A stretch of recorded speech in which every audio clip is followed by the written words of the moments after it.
Bwana Yesu asifiwe sana.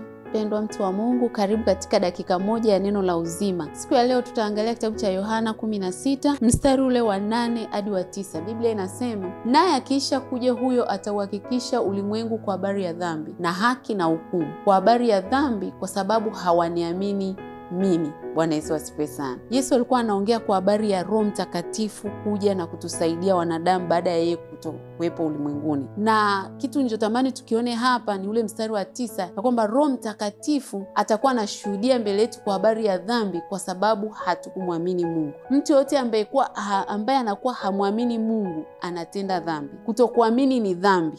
Kutokuamini kwamba Mungu anaweza kukusaidia, Mungu yuko anaweza kutekea kila kitu ambacho unapitia. Usipoamini, hiyo ni dhambi, kama mtu aliyeiba, aliyefanya uzinzi au aliyefanya kosa lolote. Kwa hiyo ninachotamani mtu wa Mungu, kila siku omba Mungu akupe roho ya imani ili uweze kumwamini Kristo, uweze kumwamini Mungu katika yale yote ambayo amekuahidi kwa habari ya maisha ya sasa na maisha ya baadaye. Mungu akubariki sana. Uwe na wakati mwema. Amina.